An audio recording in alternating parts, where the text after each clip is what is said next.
Ever wondered what makes TV so powerful in Jamaica? Time to find out. Welcome to Global TV Group 358, where television meets innovation. We're not just about shows, we're about shaping society. In Jamaica, TV keeps you informed, connects diverse voices, and supports democracy. Imagine a Jamaica where broadcasters unite, sharing data and collaborating globally. That's us, a unified voice in the TV industry. Did you know TV advertising is still king? It drives website traffic, boosts brand equity, and powers integrated campaigns. Even in an age of digital, TV stands strong, resilient in tough times. Our global TV deck is your treasure trove of insights and data. With charts, graphs, and success stories, it's your guide to impactful TV advertising. Curious to learn more? Visit our website and see how Global TV Group 358 keeps television at the heart of entertainment in Jamaica. Get ready to binge watch the future.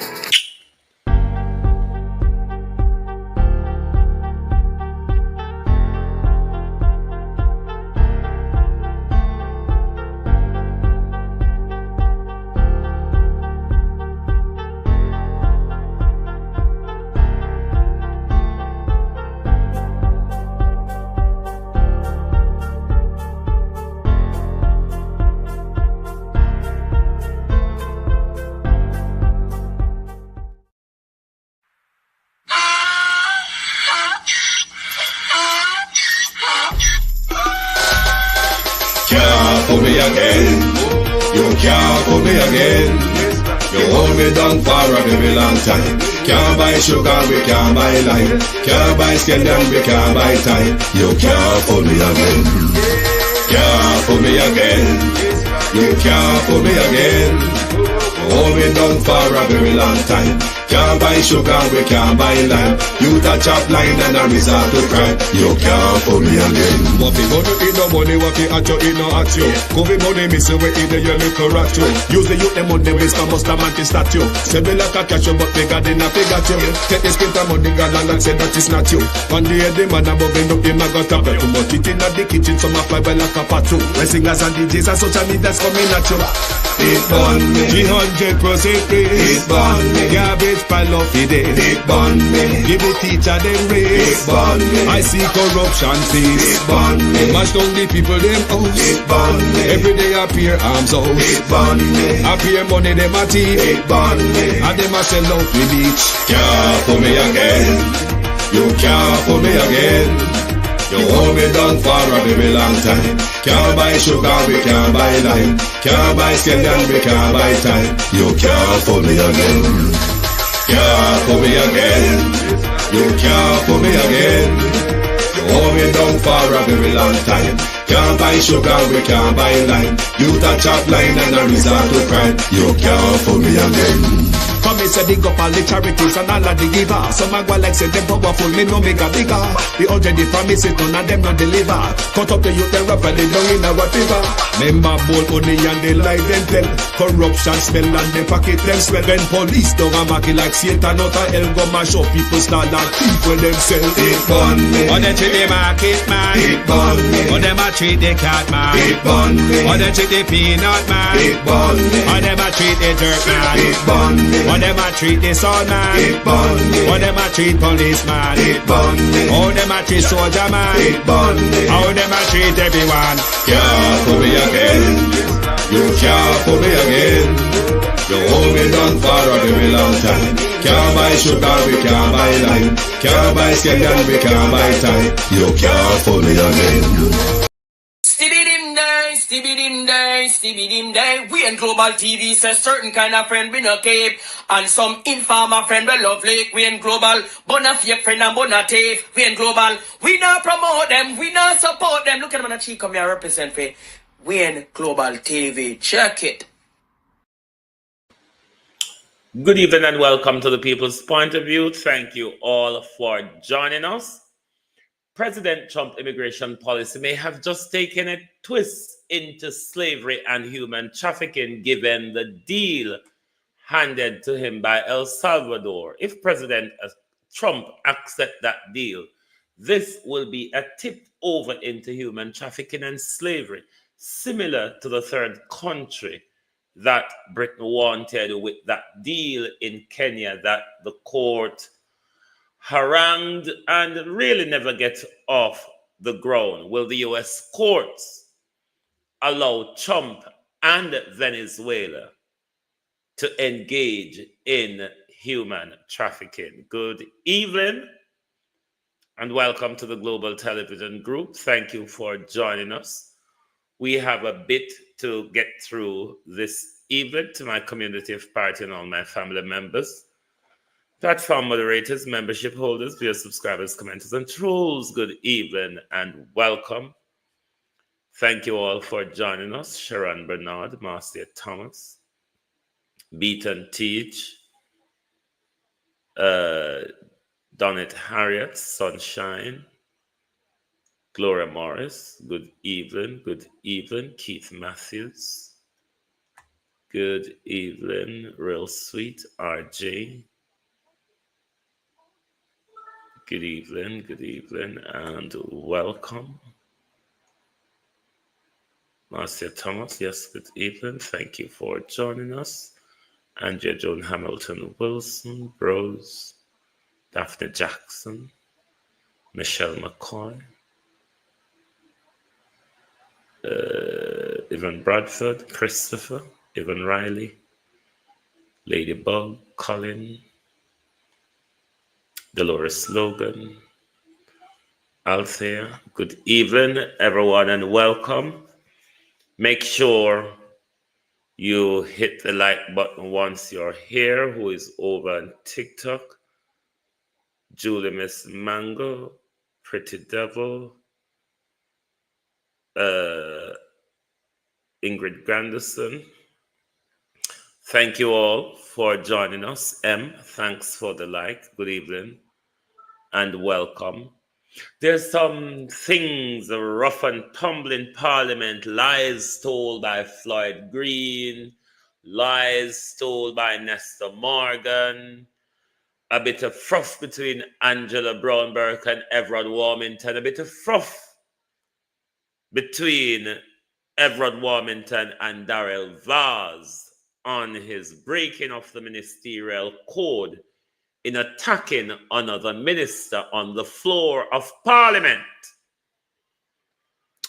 So we'll get into bits and pieces. Pauline Russell, Ladybug, Estina Tyne, Leroy Mullins, good evening. But first, we will go Richard Reed to Miss Pearlie Grandson and look at his argument when it comes to dealing with violence in our schools. Hang on a bit. Let us listen to Miss Pearlie Grandson, his ways how we could tackle violence in our school. Then we'll move on to the political hawks in our country. So share the live and make sure everybody there in time. When Jamaicans in the diaspora think about visiting home or think about retiring in Jamaica, one of the major deterrents is Gail Patrick Edmonds. And we're not suggesting that government officials have not expended a lot of energy and effort trying to get to the bottom of this issue. And we're not suggesting that we have all the answers. But like I've said, none of us is as strong as all of us. If we pool our ideas, there's no telling what progress we might be able to make. So I want to kick off a conversation about crime prevention under the hashtag One Jamaica Initiative by referencing a comment that was left on the first One Jamaica video. This is no doubt a Jamaican who loves Jamaica just like the rest of it. And these are the suggestions that he put forward in an effort to address the crime woes in Jamaica. 1. A special investigations unit of well-paid investigators to solve murders. 2. Fingerprint and DNA samples from everyone. 3. Everyone must have a national ID with current address with them at all times. 4. Different license plate colors for different parishes. 5. Give subsidies to people who have cameras outside their homes and businesses. 6. Stiffer penalties and jail time for officers taking bribes, including confiscating properties obtained by ill-gotten means. And 7. 2 people on motorcycles should be banned. Now, some of these we've heard before, and some we're probably hearing.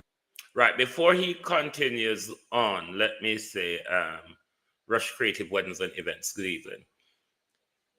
I do not agree with number 2 and number 3. We are a democracy. We must always remember that.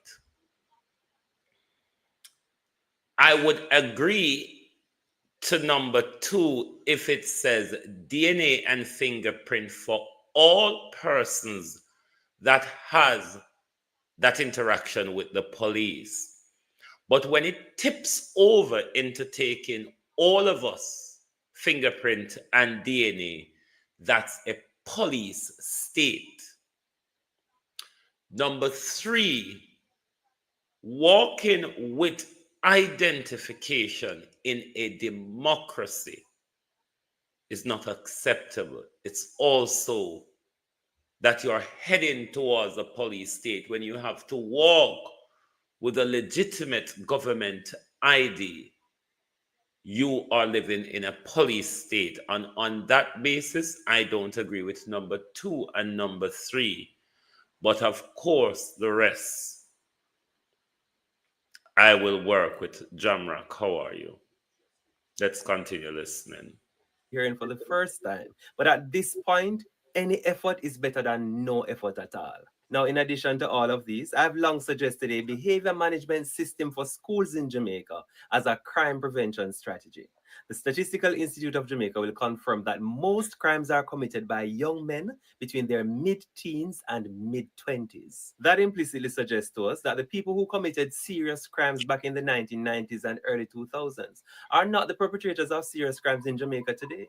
We need to find a way to tap into that cycle and disrupt it. Now, I respectfully submit to you that if a child is predisposed to criminal elements, to the extent that it becomes evident in that child's behavioral output, those tendencies will be Ministry of Education, listen well. observable at school. Now, I understand completely the need for behavioral compliance. And I do understand that if a child constantly disrupts the learning environment, that the school may want to sever ties with that child. But I submit to you that expulsion is not always the solution. And even if we're going to be expelling a child because we reckon that a change of environment might impact that child's behavior positively, it cannot be that we have a system in place where we sever ties with the child, and where the child goes and what the child does automatically becomes none of our business. Ladies and gentlemen, potentially, therein lies the making of a criminal. With the behavior management system, I'm suggesting certain behaviors are logged. The school have access, parents have access, social workers have access, government officials have access. Law enforcement have access. Not for nothing, but if you're skipping classes, you're fighting, you're wielding weapons, you're extorting, you're bullying, you're bringing drugs, you want fight off teacher, principal can't talk to you, you want beat off your parents. If and when you are no longer a part of that school, the relevant authorities need to know who you are, where you are, and what you are up to. And this is not a ploy to incriminate or to profile any child. But I think that by now it has become evident to us that solving Jamaica's crime problems require more than just orthodox means. You are welcome to make additional suggestions in the comments. We can effect change in our beautiful country, Jamaica. One citizen at a time, one community at a time, one problem attacked, treated, and solved at a time for a better Jamaica. Hashtag One Jamaica. As I said, except for number 2 and 3, all the proposals made in this video, I would tend to agree with applying such methods in order to stem, 1, the violence in our school, and the growth of violence and chaos in our wider society. Let me quickly, hold on there. Well, the Integrity Commission released a statement this morning in the challenge between them and Norman Brown, they were successful in the two things they challenged Norman Brown on. So the court then asked Norman Brown to make submission by the 29th of January, reflecting the issues and what the case is going ahead on. Norman Brown did not, because he had no argument to advance. Norman Brown put no argument forward to the court. So that's why Norman Brown attorney came out on the 29th saying that they have dropped their claim against the IC. But it's rather more that Norman Brown couldn't have mounted an argument by the deadline. So, just so you understand that bit. Now on to the two sisters. I see people on social media like they're in shock of Busta Rhymes, the Jamaican Busta Rhyme, the Busta Rhyme that Jamaica loves so much. The Busta Rhyme that love up, hug up, and rub up with the dance hall entertainment industry. Of course, Busta Rhyme is gay. Busta Rhyme has always been gay. There's nothing really to surprise about, whether it be Busta Rhyme, 50 Cent, P. Diddy, the whole of them. It's a common practice in the Hollywood industry. There's nothing to really be surprised about. Busta Rhyme has never come out here and defended his name against any of the Hollywood people that says P. Diddy is plugging Busta Rhyme. P. Diddy is plugging Jake, he's plugging Khalid. They have never come out and defend it, or disown it, or sued for defamation. So I really don't know what people are surprised about Busta Rhyme just up in a frock and skirt and all them something there. I mean, is what these people do. They get paid to advance an agenda. What, are you going to follow them and start wearing skirt? Just like how Swiss Lee have an agenda to wear belly skin blouse? Are you going to follow them? Or are you going to go to shock horror? Then I miss here I got spice for this. So what? How much pastor with them wife and no fund the little boys? How much politicians with them wife when no fund the little boys? So don't get into the shock and horror. Busta Rhyme and the whole of them been gay long time. It's nothing new. So don't be in shock and horror about it. It's just normal for them. All right? Right, let us go to Parliament. No, we'll go to Liad, hold on there. Liad Nesta start the live first. Let's go to this Lion Nesta first. Hold on.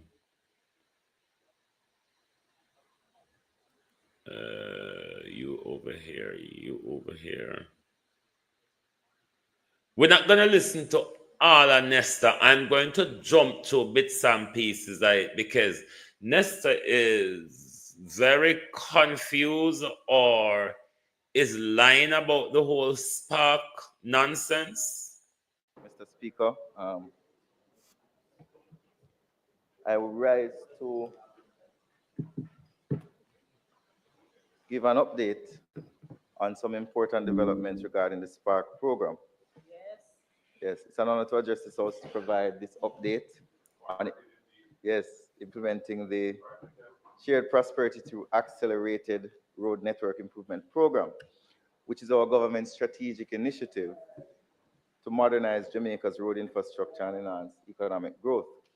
Earlier today, well, just now, members of Parliament would have received official correspondence from the Ministry of Economic Growth and Job Creation outlining their respective allocations under the SPARK program. This initiative, the SPARK program, represents a major national investment in road rehabilitation, prioritizing roads vital to economic activity, community access, and safety. So this is referred to as Work Order 1. The first phase of the SPARK program, Work Order 1, consists of 42 road projects spanning 21 consistencies across 8 parishes. I'm pleased to report that China Harbour Engineering has received the project scope and has commenced preliminary site visits.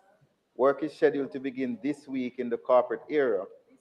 Yes, with rehabilitation projects starting in the following constituencies. So we have Everest Drive, which started already. The leader of opposition business can confirm. Then we're going to have Bellevue Avenue in Kingston East and Port Royal. In Kingston Western, we're starting Bustamante Highway, North Street from King Street to Crab Ground. In St. Andrew East Rural, we're starting Passion Gardens and Bayview Retreat. In St. Andrew Eastern, we're doing Buttercup Drive, Doughty Drive. In St. Andrew North Eastern, Ligani Avenue and Richings Avenue. St. Andrew North Central, Upper Aries and Orange Grove Road. St. Catherine, we have in St. Catherine Southeastern, Maho Drive, Susan Avenue. In St. Catherine Eastern, we have New Nursery and Jones Avenue. In St. Catherine East Central, we have Ransford Close and Jasmine Close. In St. Catherine South Central, we have Willowdean Drive and Arlington Road. In Manchester Northwestern, we have Beverly Green and Evergreen. In, Manchester Northwestern, that was. And in Manchester Central, we have Bam Staple and Berwick Town. Yes. You want to wait until I finish? Oh, God. Oh, God. 200 the producer Wayne. 200. I don't go 61 like. 61 likes. Oh, God. If you look in the top of your chat, you see my live goal is set up there for 5 super chat. You can engage if you so wish, as well as you can donate to the PayPal and Zelle. That's another way to support if your finger is not working. In St. Elizabeth Southwestern, we have Schoolhouse to Ditigent and Richpen Road, Hounslow. In St. Elizabeth Southeastern, we have Trial and Galetown. In St. Elizabeth Northeastern, we have Coffee Lane and Brighton. In Portland Western, we have Black Hill, Rodney Hall, Whitegate. In Portland Western, we have Canewood Road. In Portland Eastern, we also have Naylor's Hill, and we'll discuss that, Anne-Marie.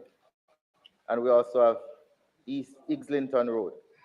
In St. Mary Central, we have Belfield Line Road and Belfield Penn Road.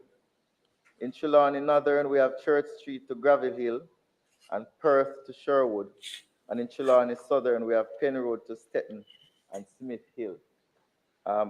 Right, if we're not there on here on the road, we don't have a duty for provide us pictures and video when the work starts. We'll discuss with colleagues any discussions they wish to have. So that is work order 1 at approximately 1.9. So that is work order 1 at a value of $1.911 billion. And we're actively assessing other additional roads to commence in the coming weeks. Now, for what colleagues are really interested in, work order 2, which will cover 42 additional roads across 21 constituencies, is expected to commence in late February. And work order 3, which is another 42 roads across a final 21 constituencies, is scheduled to begin in early March. At the end, all constituencies will get an initial 2 spark roads before the end of the financial year.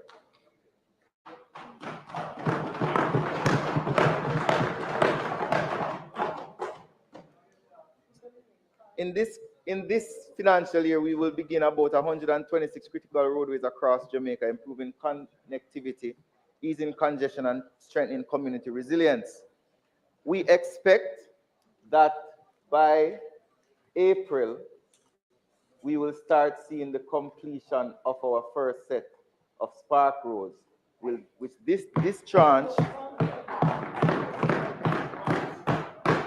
and we expect that these 3 work orders will be completed by June of this year. To ensure accountability and efficiency, the Ministry of Economic Growth will strictly oversee project timelines, contractor performance, quality standards.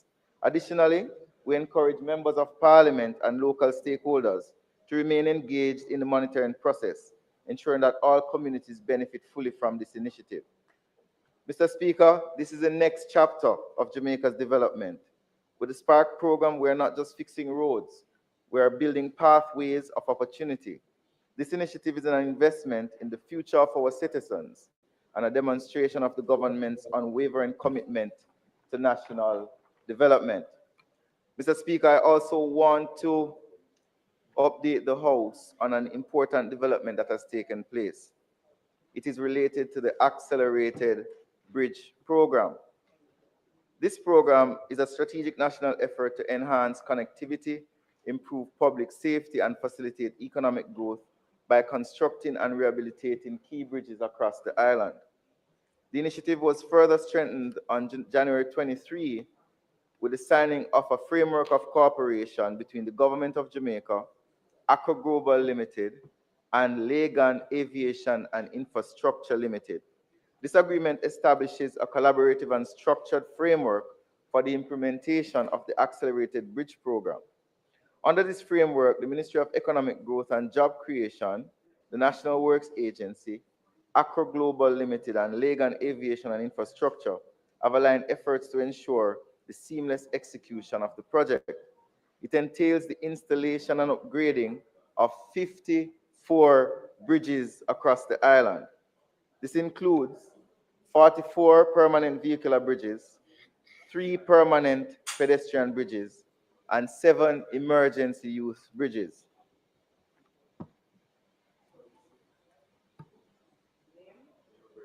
You want the names? Everybody excited for the names, right? The government of Jamaica has recognized this as a priority project within the government of Jamaica, government-to-government framework of cooperation with the UK Export Finance.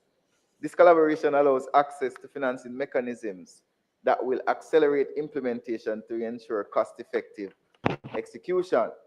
Under this program, the Ministry of Economic Growth and Job Creation is the buyer and project overseer. The Ministry of Finance, led by the Honorable Member from St. Andrew Eastern, is the borrower responsible for securing funding. The NWA is the implementing agency ensuring technical and structural integrity. Legan is the principal. No, election year. This is an election lie. We have to listen. We have to listen. It's an election lie being told in the parliament. Confused as he is, he's telling a lie. Contractor responsible for execution, and Accra is the specialist bridge supplier ensuring high quality structures. The initiative is more than just about infrastructure, Mr. Speaker. It's about people. The bridges under this program will enhance connectivity in rural and urban communities, reduce travel times, boost economic activity, and provide safer crossings for residents. Some of the key bridges, not all, that will be constructed include Shooting River Bridge in St. Thomas, Pedger River Bridge in Clarendon, Black River Bridge in St. Elizabeth, Rio Cobre Dam Pedestrian Bridge in St. Catherine, with an additional 7 emergency bridges. I could, as colleagues request, read some of the bridges, but not all, because it's over 50 bridges. So we have the Bushy Park Bridge, Richmond Prison Bridge, Eden Bridge, Silver Hill Bridge, Wakefield Bridge. Well, this is Portland. Silver Hill Bridge, Wakefield Bridge, Bible Bridge, Sheephole Bridge. These are some of the bridges in Portland. St. Thomas has bridges such as Ramble, Shooting River Bridge, White River Bridge. In St. Elizabeth, you have places like the Wyse Bridge, John River Bridge, Black River Bridge. What? Black River have one bridge. A 2 times you said Black River Bridge, you know. And a 1 bridge Black River have. All right? 1 Toto 1. I gave it in the folder.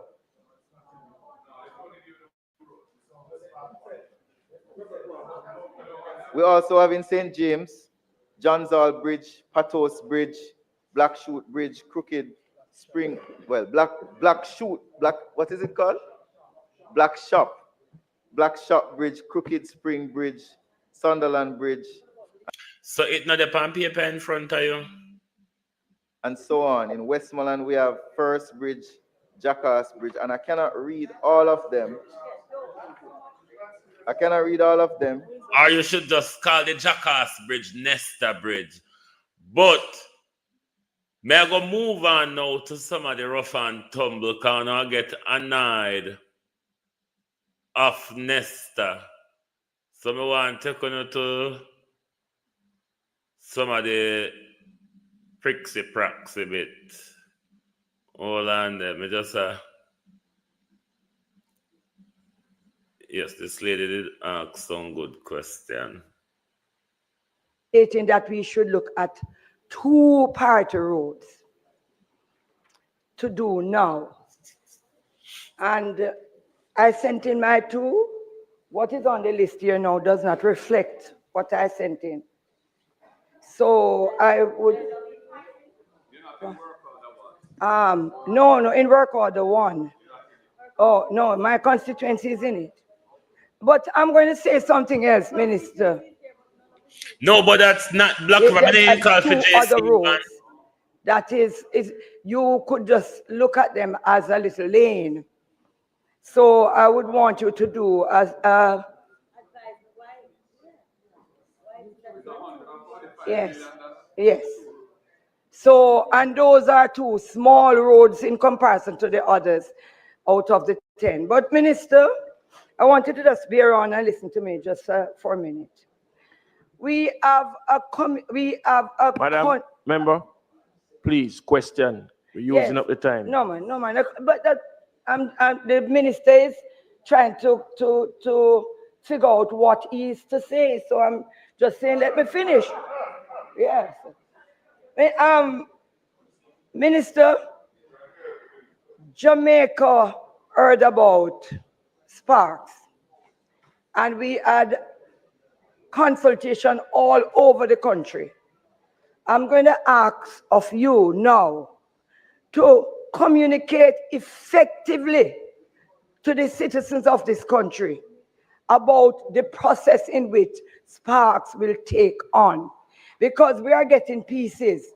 And each time you go back in the constituency, they keep telling you what you're not doing, because that is why nothing is happening for your constituency.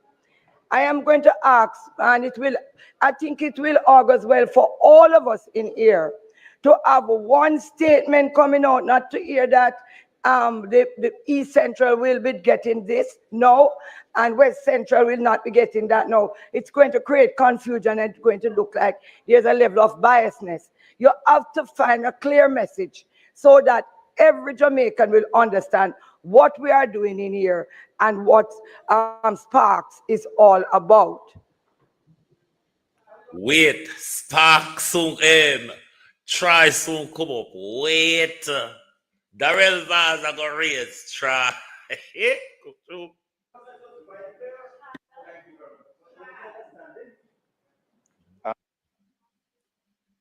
Thank you, Mr. Speaker. So one of the challenges that we have, about 15 of the roads that were chosen by members were not designed, and you fell into that category. So you chose Walk Avenue, New Nursery, Listen, you know, and Jones Avenue. Is that correct?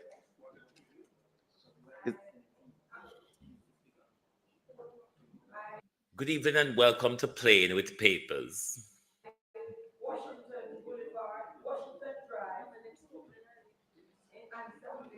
No, what I'm saying is based on the records I have. Two-person cannot be on the point I'm making is two-person cannot be on the feet. We can resolve that after, but so one of the challenges that we had is that some of the roads that were chosen by members were not the designs were not complete. So we had to choose 2 of the roads that the designs were complete. It happened to about 15 roads out of the 42. So 15 out of the 42 roads were not the ones that were chosen, but were the ones where the designs were ready. 15 out of 42 is not a significant number. As it relates to communication, member, I would encourage you to visit the sparkjamaica.gov website, where we have put all the information and updates on the Spark program on the website. Additionally, we are, so you don't want to visit the website? You don't think the website is useful? So let me explain. The process of communication is multifaceted. It's not just about what is said here by the Prime Minister or myself in statements, where we have given an exhaustive outline as to what Spark is, what it represents, and how your citizens can benefit. It also takes into consideration local communication by members like yourself who sit here and listen to the information and can take it back to your communities. You can also follow Spark on social media, where information is also on social media. It's also on the website. And additionally, we're about to start some radio programs to give relevant information to the public on Spark. Underground communication is also important. Him have hookworm. Before we start the roads, we also have community meetings in the various communities to outline to the persons in the community what this road means for them, how it is going to impact them, and how they can participate in the development of the program. Thank you very much, Mr. Speaker. Thank you, Mr. Speaker. I have 2 just very quick questions, Minister. One has to do with Oakland Crescent, which is one of my priority roads. This is Angela and Everett Warmington part of it. I stepped out for a moment, so forgive me if I'm asking a question that you might have answered before. I know I'm not in priority 1, work program 1, but I think it is absolutely important for citizens to be able to follow and to understand what's holding it up, when is it expected, even in terms of what the cost is, so persons have an understanding of what is happening. Minister, I really don't believe that as a member of this parliament, when a question is asked, you can send me to the website. I believe that there needs to be closer communication between the offices that are doing these programs and the members here as the people's representative. The truth is that the level of technological penetration, you send us to the website, which means that you're sending all Jamaicans to the website as well. And I believe that we need to understand that we don't have that level of technological penetration to be sending everybody to the website. I believe a little bit more is required than that. So that's one. Second, the second question. No, I am here. Them watching me, so I can talk to you about it. The second question really has to do with what I haven't seen here. I'm trying to speak through the noise coming from from Southwest St. Catherine. The first one I spoke about was Oakland Crescent. But the other question that I have really relates to Newport, to Kingston Wharves and the roads down there. I don't, the last time the Prime Minister spoke, he was very vague about what would happen to those roads.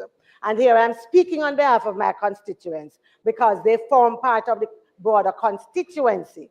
I want to make sure, Minister, that the meager, in terms of what it can do, $212,000 allocated to Southwest St. Andrew is not going to be the meager in terms of what it can do and the demand that is there, that it is not million. Did I say thousand? No. I'm sorry. No, I misspoke.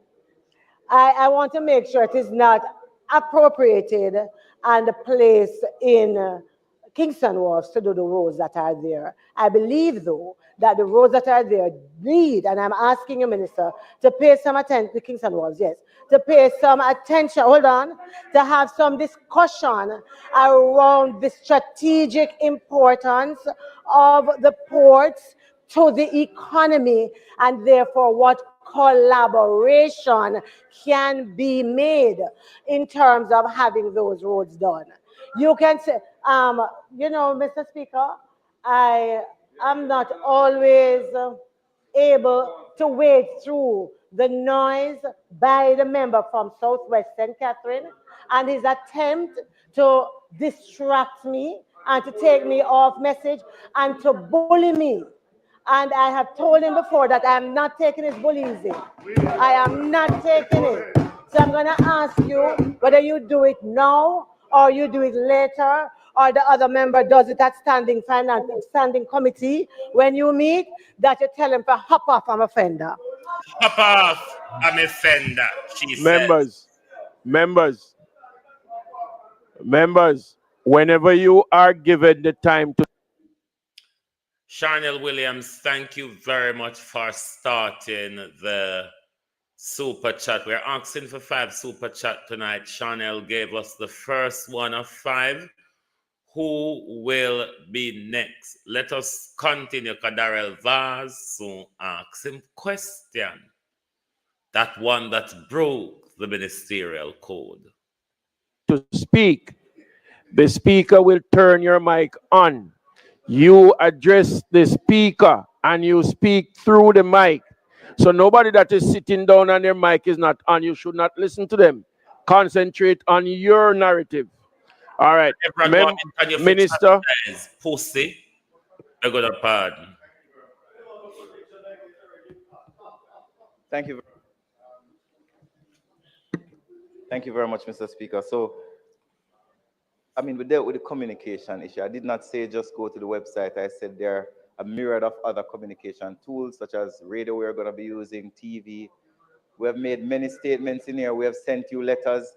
You can call me at any time, Angela, and ask the question, and I will answer it. Member Burke. He shouldn't have used her first name, Angela.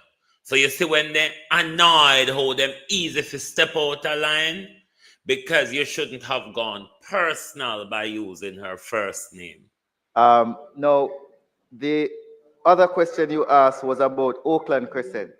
But let me answer that question last. You asked about Kingston Wharves. I can update the House that we received correspondence from the Shipping Association of Jamaica. I engaged them in meetings. We have come to a solution as to how to assist them with the roads on the wharf. the roads, as the Prime Minister said, there are some roads that have never been handed over. They're essentially no man's road, basically, but they do provide a public service. So the government will be partnering with them. They will be contributing some of the resources. We will be contributing some to do a significant repair of the roads in that area. The other question you asked is that initially, each constituency under Spark was going to get $150 million. When we looked at it, we felt that it was inequitable. So we increased it to $200 million.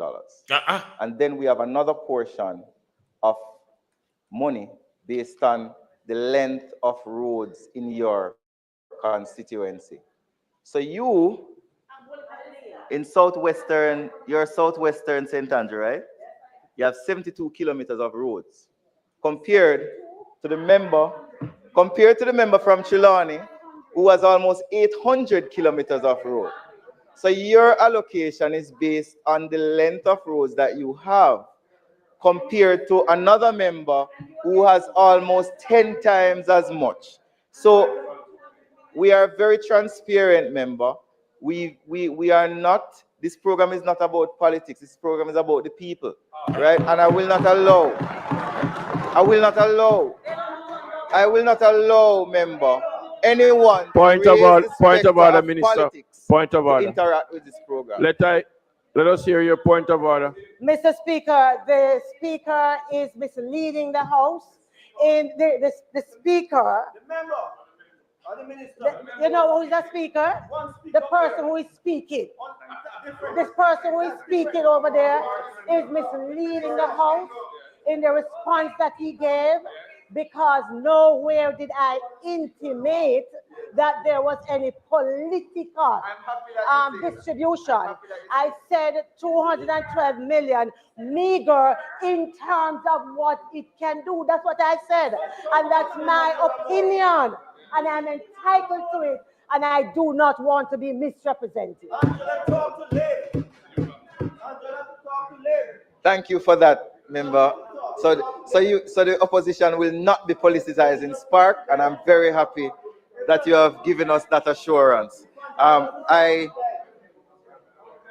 You asked about Oakland. Member, you asked about Oakland Crescent, which was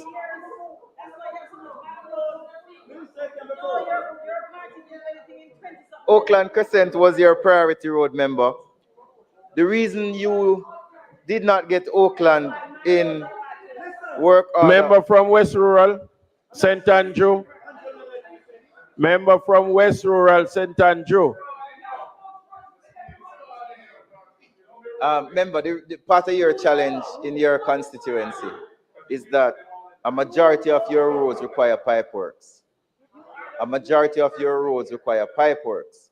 So Oakland, Bartley Lane, Caribbean Palms, Brotherton, Waltham, all require pipe works. Your priority roads were Oakland Crescent and Freeman Lane. Oakland Crescent requires pipe works, and we have yet to design Freeman Lane. And that's a challenge, because the pipe works, as you will understand, will take an extensive amount of work and an extensive amount of time. So what we had to do was we had to look at 2 roads that you sent up as among your 10, which we could start now so that your people can have the benefit of Spark. Thank you very much. I think Darrell Val. Member from West Portland. Yes. Mr. Speaker, thank you very much, member, for that update on Spark. And let me just say that I do agree with the colleague members of Parliament in relation to the communication in relation to Spark. I think that the fact that the First thing to note here, Darrell Vaz is taking side with the People's National Party when it comes to the communicating Sparks to the people. The parish offices are not involved in Spark, and it is the head office of NWA that there should be somebody specified in the head office to be able to deal with us as member of Parliament. Secondly, I want to say Darrell Vaz taking side with PNP. A member of Holness's cabinet is taking sides with the People's National Party on a matter of the Prime Minister's baby. Hush, hush, hush, Prime Minister.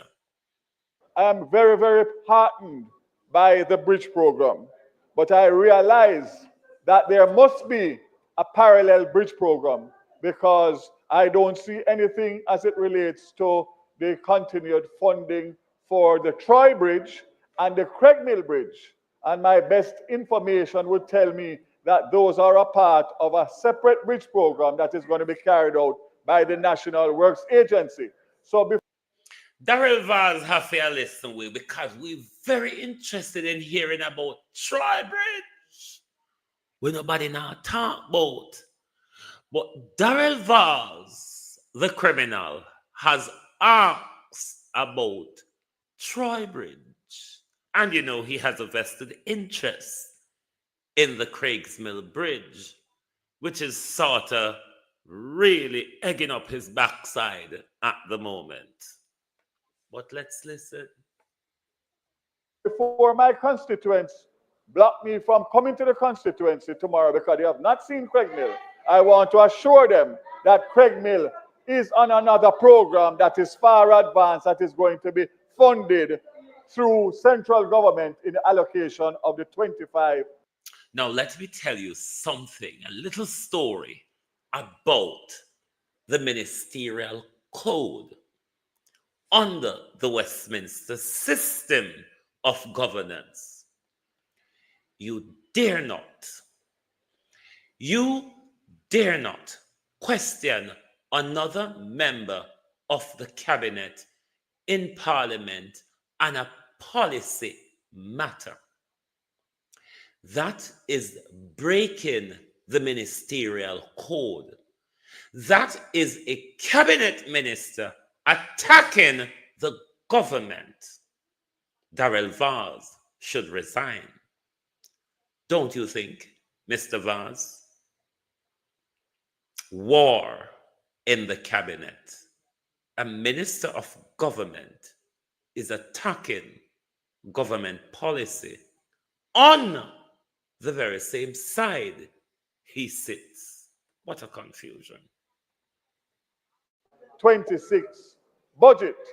I'm also very happy to see the other bridges that are in Portland because the infrastructure and the bridges, like many of you have, are very old.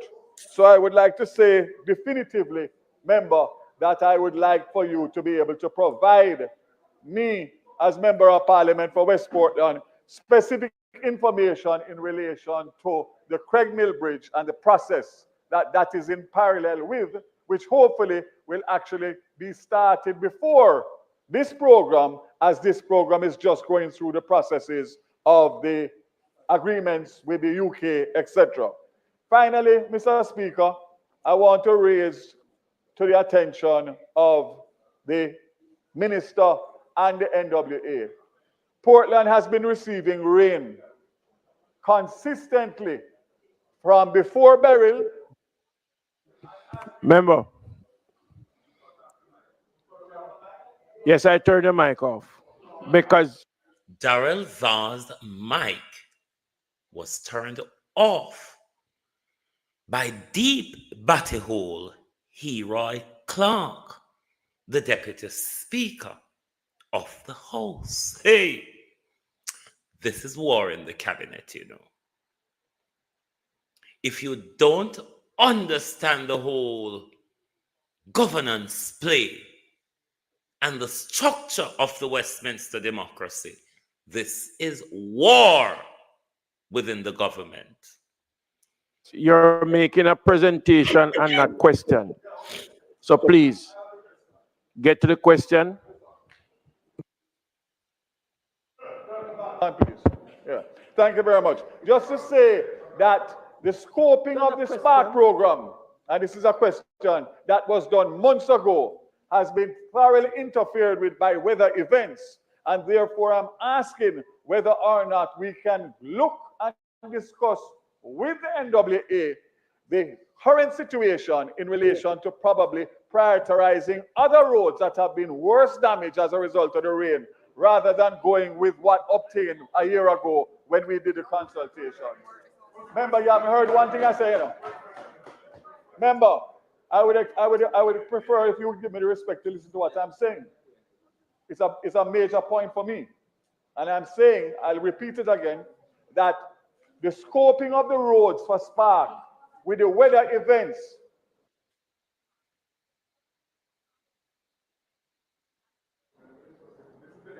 Mr. Speaker.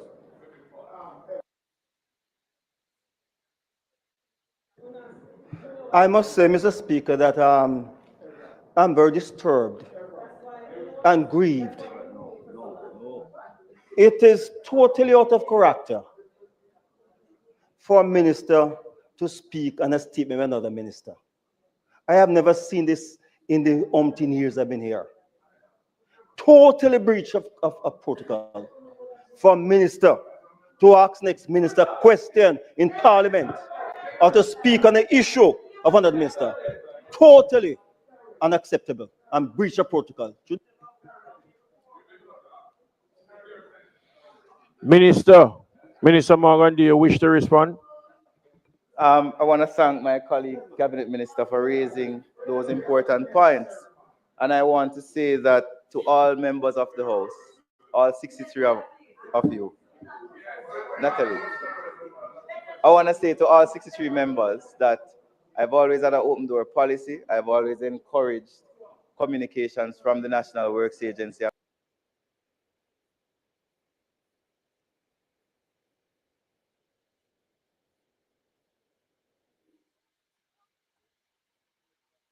Nesta, this is shameful, you know.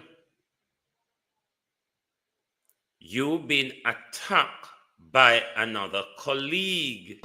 Ball out!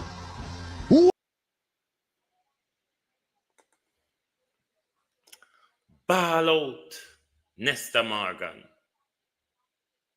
Me shame.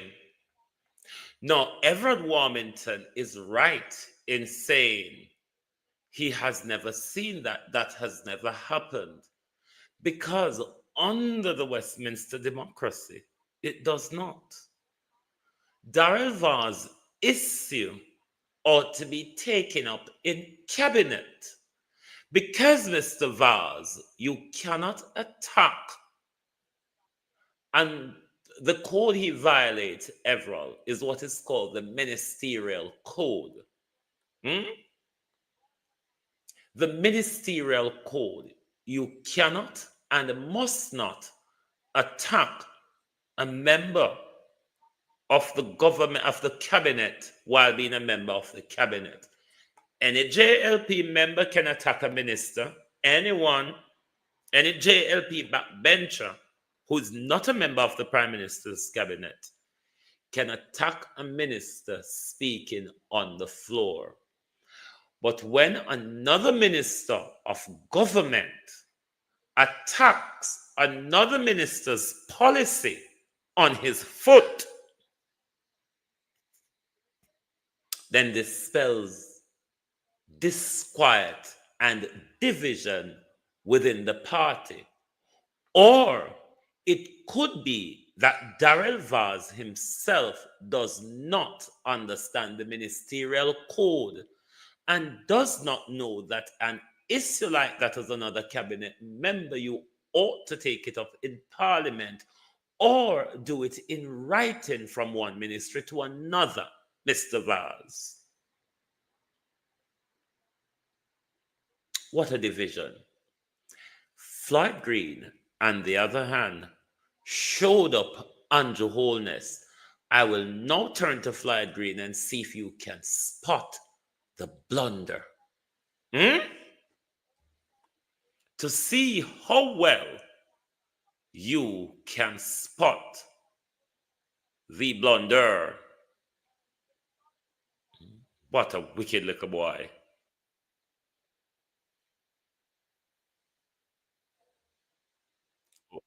Hold on. I go find a little wicked phone now.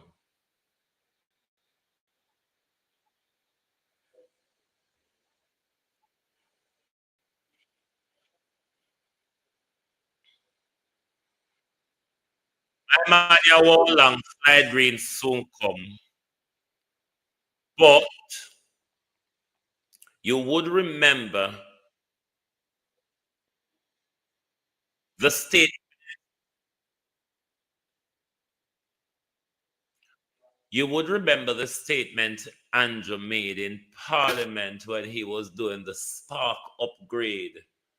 Was it last week or the week before? I don't remember which one, when he went on to the climate change rant and blaming everybody. I want you to listen to Minister Green carefully.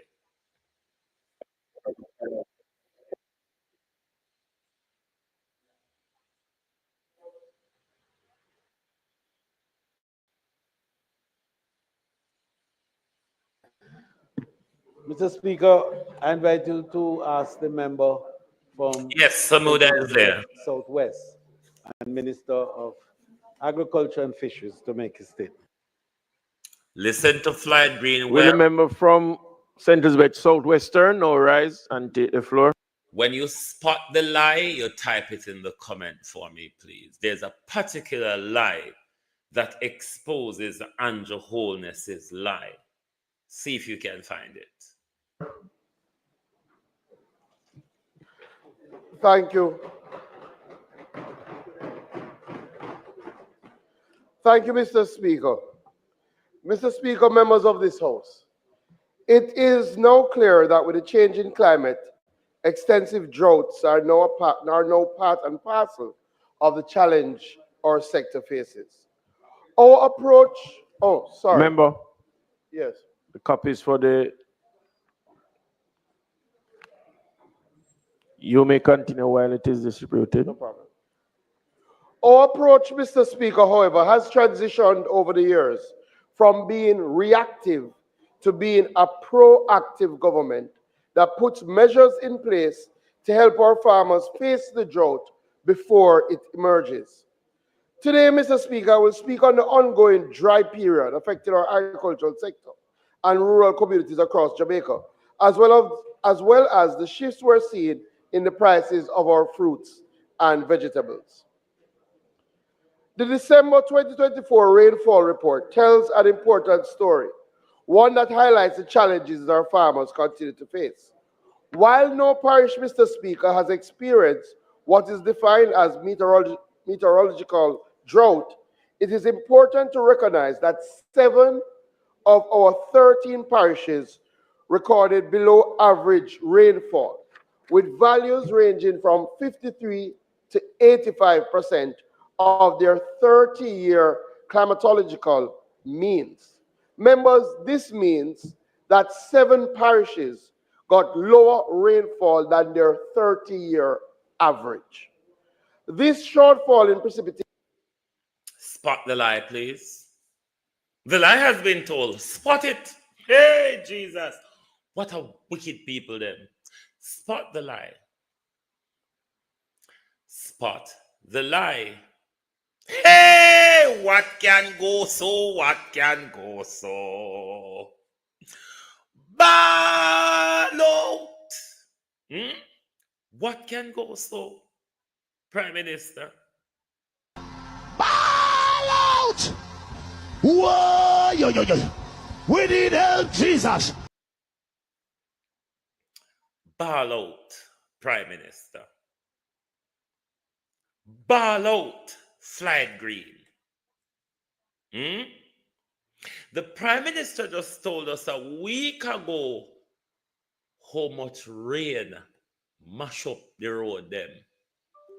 Slide Green come back to tell us today we have received inadequate amount of rainfall, below average rainfall. So how is it then that we have so much rain, unprecedented rain, we mash up the road them? We don't see how now fall apart. We don't see how Listen here. Remember the lie last week, you know. Carlos, how you do? Remember the lie last week where the PM said we never see rain like this before. In my whole life, the Prime Minister says, rain just fall so till it mash up the road them. How is it now that we didn't get enough rain? In 30 years, we never get the amount of rain that we normally get a year time. Flight Greener, Andrew Holness. Which one is it? Is it the rain mash up the road or we never get enough rain? I am confused. Murdo, boy, me confused because I don't know which one me fi believe in right now.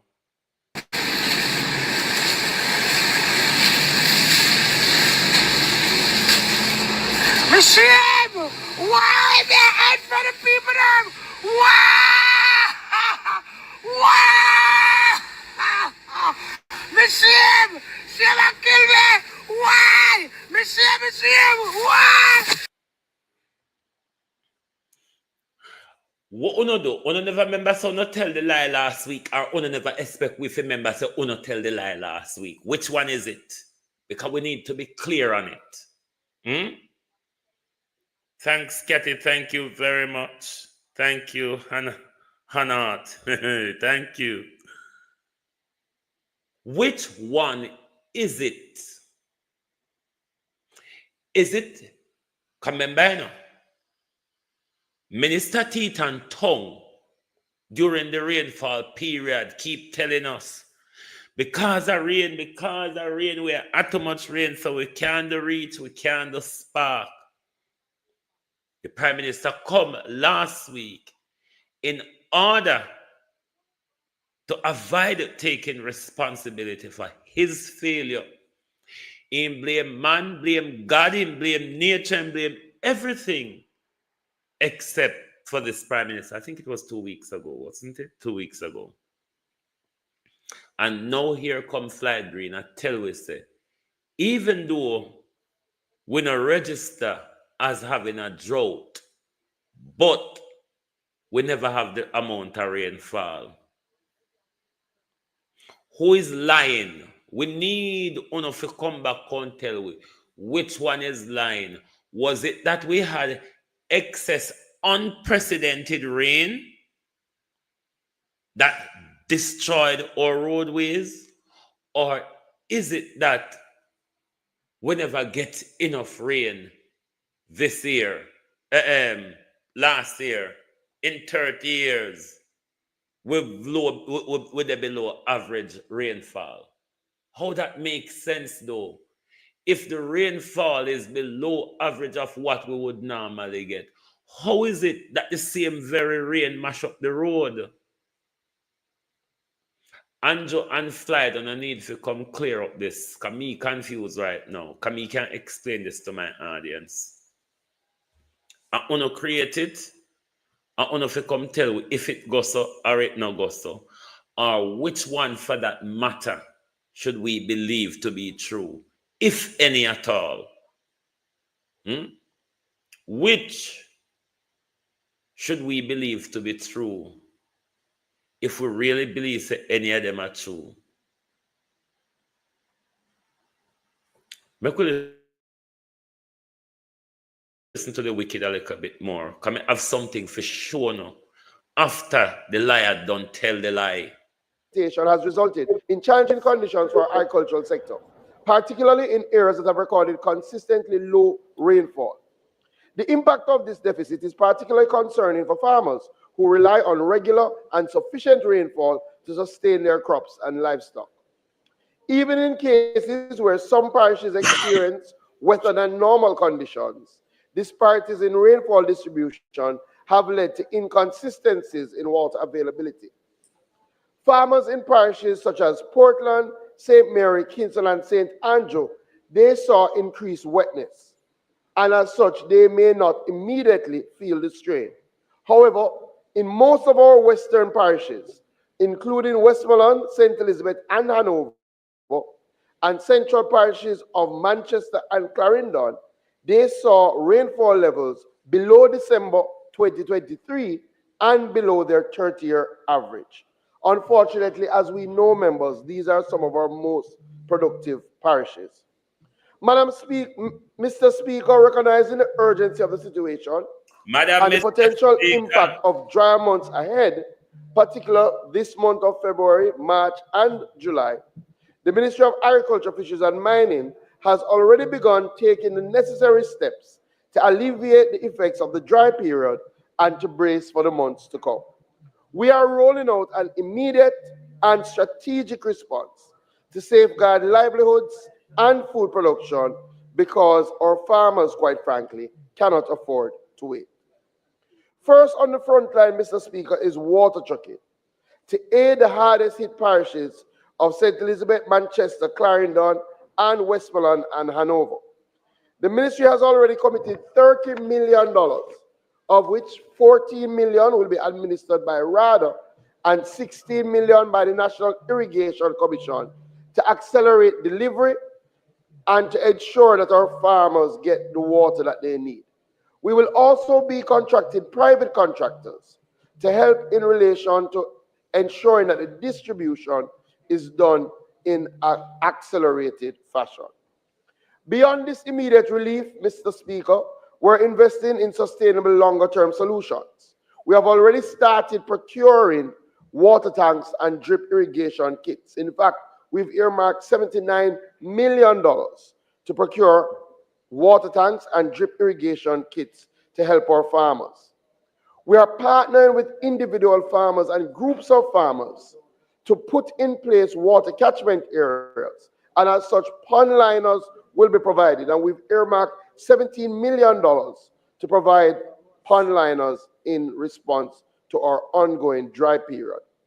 Additionally, $8 million is being earmarked to provide grass mulch, a powerful tool to help our farmers retain soil moisture and to protect crops.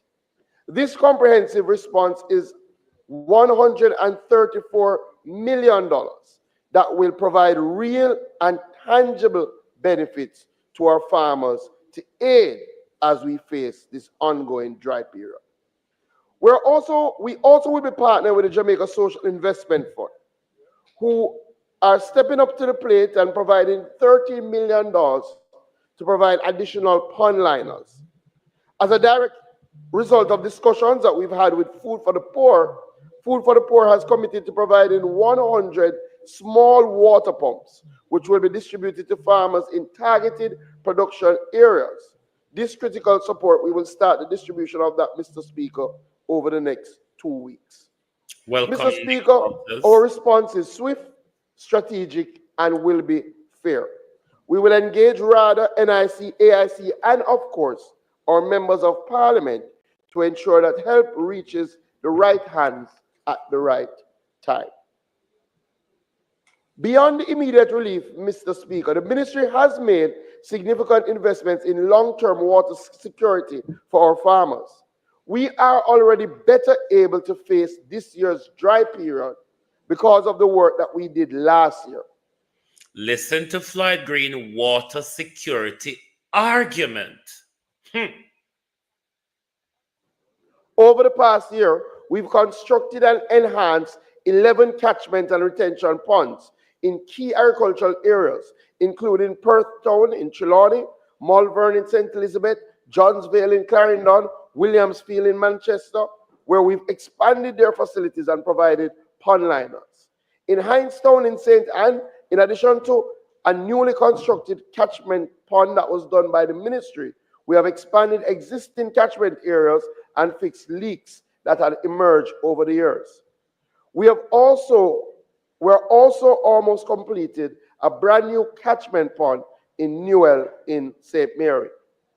In addition to this, we have also distributed 171 irrigation kits and 178 water tanks to farmers to enhance water management and agricultural productivity.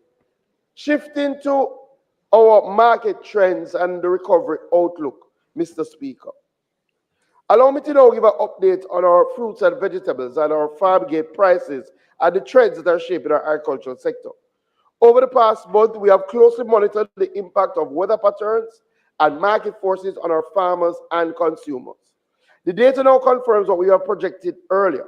The market is stabilizing and we are seeing clear signs of recovery. Members, I want us all to commend our farmers, who despite having one of the most challenging years in 2024, based on the plethora of climatic events, continue to go out, show resilience, and are building back our agriculture sector stronger than before. And the word is not plethora, it's plethora. Mr. Speaker, the data speaks for itself. Nearly 70% of vegetables saw price reductions, some by as much as 66%. Among the most notable, green sweet pepper is down 66% in January. Iceberg lettuce is down 44% in January. Salad tomato is down 40% in January. Pak choy is down 22%, yes. And carrots are down 33%. Other vegetables like broccoli, cauliflower, romaine lettuce, string beans, and cabbage recorded price drops ranging from 9% to 23%. Our farmers must be commended. There are some fruit lines that continue to be challenged based on the weather patterns. These include our melons and our cantaloupes. However, thankfully, we're seeing an earlier than projected recovery of our banana farmers. Yes, in fact, we had earmarked recovery 9 months from the Hurricane Beryl weather event. Remember, about 70% of our banana crop was completely destroyed. But we are now seeing the reemergence of ripe banana. In fact, planting prices declined by 7% in January, and I think we really should commend the banana board and our banana farmers. Mr. Speaker, when we had our press briefing in December, we had outlined our projections, and it's good to see that our projections are right on the mark. However, Mr. Speaker, it is clear recovery is not happening by chance, but it is a result of the deliberate action by this government to support our farmers build back stronger. I want to commend RADA, I want to commend our banana board, I want to commend all our other agencies who have been working with us to provide critical inputs to help rebuild production capacity and mitigate losses. While adverse weather conditions affect supply over the past year, our interventions have ensured that price surges were kept under control and that stabilization has come faster than in previous years. We will continue to work closely with our farmers to strengthen food security, support production, and keep prices manageable for all Jamaicans. The Ministry of... Enough of that. What I want to show you is the current situation in my community, in Mr. Green's constituency, when it comes to do with water. I'm going to show you the current situation in my community. A video sent to me this morning by my brother. Something that Andrew Holness Water Commission is aware of. Water harvesting. Okay, bro, and the globalist family, just want to bring our attention to all the situation that we are having in our Parish St. Elizabeth district, Parity, with surrounding areas such as Liquor Bridge, Hilltop, Pice Grove, Spanside. Now, look at the amount of water that has been running from about 3 days now. We see the NWC, they were here. They tell us that they will come back and fix it. It's about 3 days now. We're not seeing them. All right. When you look at this lady yard, Miss Gloria McIntosh, one of our teacher, one of our favorite teacher in Party School. Teach a lot of us. Look at her yard yet. Look at where you get. Look at the water. Just look at the water that is running. And the NWC passes here 2 different times. Look at it. This morning I have to take water out of containers that I save water in for that special time when there's no water. I have to be using water to wash my face, right? From out of my container where I never have to use now. Look at the water. Look. This is really a channel that they made to channel rainwater, not to channel pipe water. So look at it.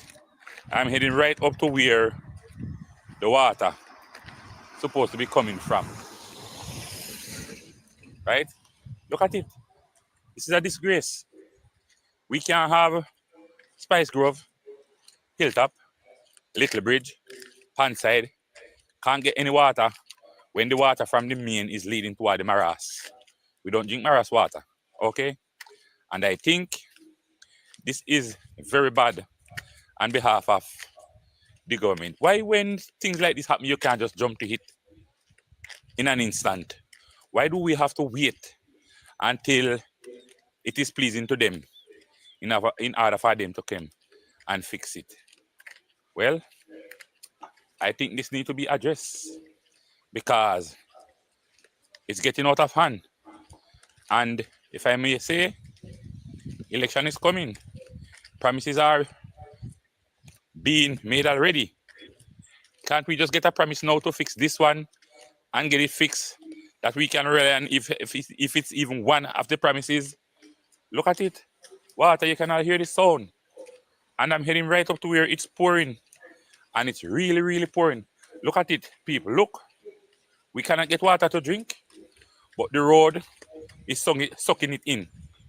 This is very, very annoying to citizens of Hilltop, Parati, and Panside.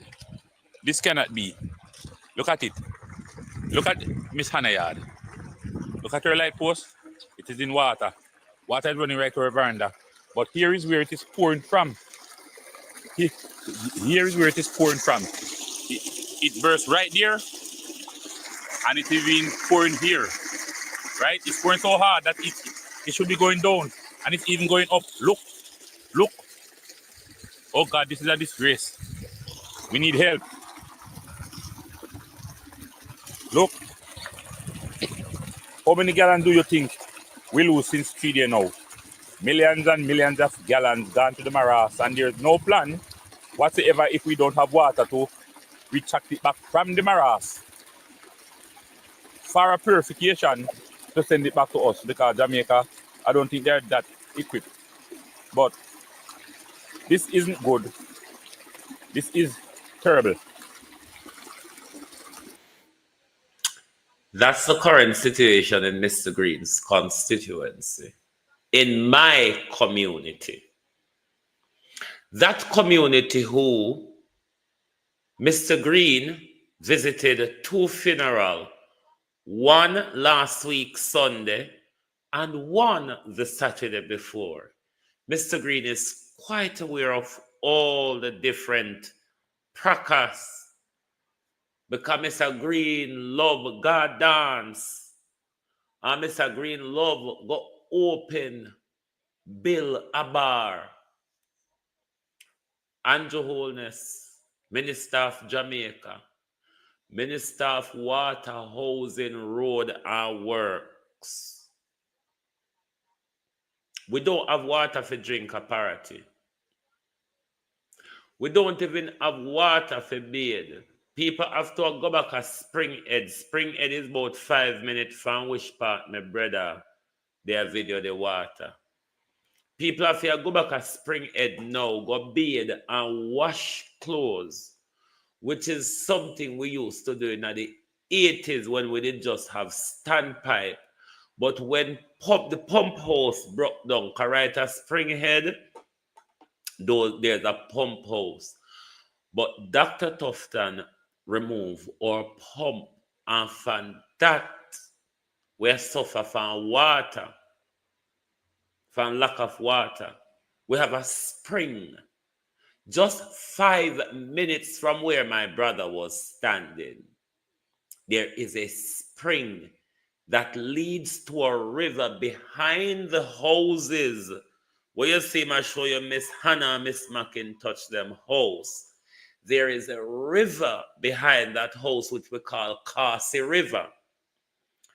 A part of the river there is a spring what we call Springhead, where that's how the pump house used to be.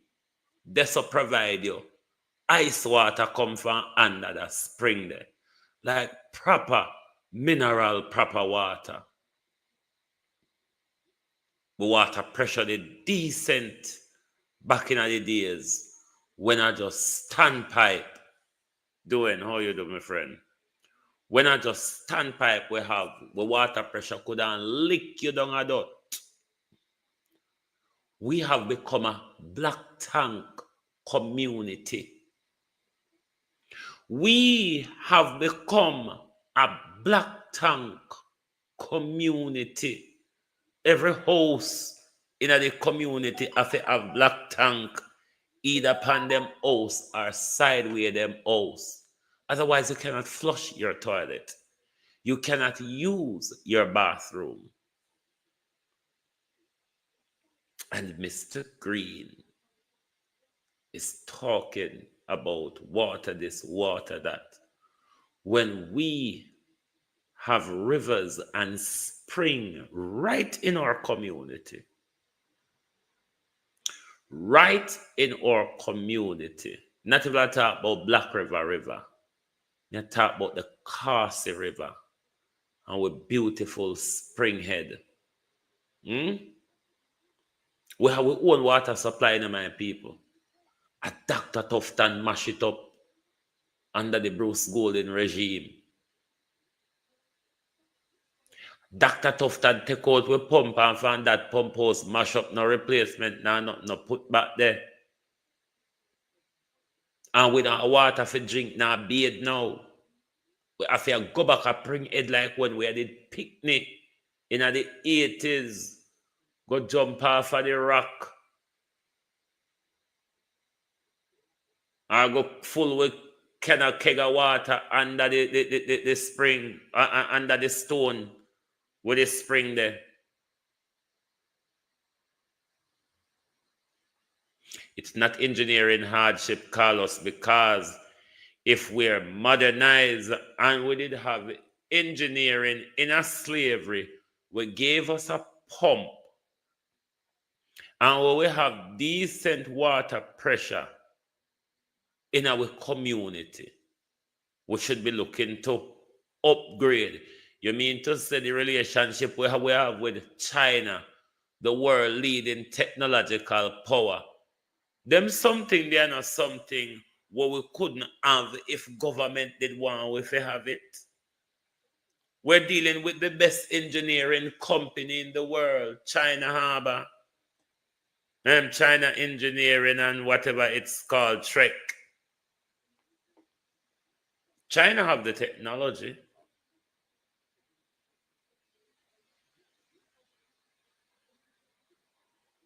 But it's deliberate. It is deliberate. More water waste in our community from burst pipeline. Last year there was a burst. I don't know what me do with that video there now. There was a burst last year along that same road where the water was shooting up in the air, tall like a light lamppost. But the community does not have water to drink, wash, or bathe. We gone back to carrying water upon we head. Who don't have tank pan them house, you have to full of bucket carrying a bathroom when you go bathe. Or you have to go jog water, throw in a bath, to bathe in a bathroom. Ask anybody about me at Jamaica. If we go to Jamaica tomorrow, I prefer be under the standpipe because I don't have the time to go through the problem of carrying water, go to the bathroom, to go bathe and all them something there. So I just do it at the standpipe and done. Anyway, I did ask for 5 super chat, me get 3. Thank you all very much. See the Zelle and the PayPal there as well. When you can support the program, you know, it's a job as well. It's a business. And you must support my business as well. Not because I don't sell merchandise. You can support my business as well, all right? Anyway, my people, thank you very much for being here. Oh, let me read what the Lion Pan American them say. The Pan American Health Organization Tuesday issued an epidemiological alert regarding yellow fever in the Americas following the recent increase in confirmed human cases in several countries in the region and a change in the geographical distribution of the disease. Don't know what that means, the distribution of the disease. Yellow fever is caused by a virus that is transmitted to human through a bite of infested Bill Gates mosquitoes. The Bill Gates vitamin added to it, but a bite from infected mosquitoes. Who you know what can infect mosquito except for Bill Gates? Look here, sir. We're born and we grow with mosquito. Where mosquito has always been warring. The things that where mosquito walk with, no, we never know mosquito to use to be do walking with them something there. Because we are mosquito always have we back and forth over the years. But it look like Bill mosquito them come to fight a totally different battle, boy. Yeah. That me I tell Bill and him something them. Bill and his skittles and frogs. Bills and his skittles and his frogs. Well, that's it for tonight. Oh, thank you, Raymond. One more super chat to go. Anybody want to do the final one? I could marketplace it out here now. Anybody want to do the final one? One super chat to go. Anybody want to donate? Anybody want to super chat? Complete the goal, please. Come make it turn like over TikTok now. Complete the live goal. Complete the live goal. We asked for 4 super chat. We got 5 super chat. We got 4. Who wants to complete the live goal? It's only £5. Who wants to complete the live goal, please? Debbie and Buchanan, thank you.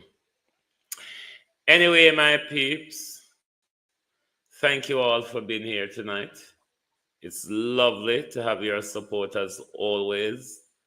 And thanks very much to all our super chatters, Charnel Williams, Violet Watson, Maxine Cummins, and of course, Raymond G. Thank you all very much for your support tonight. Lovely as always. Join us right back here tomorrow morning where we will continue to look at the issues that affects our country and our world. Thanks and good night from Global TV. If you don't like missing out on the latest shows but still enjoy classic hits, then Global TV Group 358 is your perfect match. Global TV Group 358 isn't just another channel, it's your ultimate TV experience. From breaking news to binge-worthy dramas and timeless classics, we've got it all. Our unique blend of original content and global favorites means there's something for everyone. And guess what? With GTVG's seamless streaming, you can watch anywhere, anytime. Plus, our interactive features let you be part of the action. So, whether you're a seasoned binge watcher or a casual viewer, Global TV Group 358 is here to keep you entertained day and night. Don't just watch TV, experience it with Global TV Group 358. Subscribe now and never miss a moment.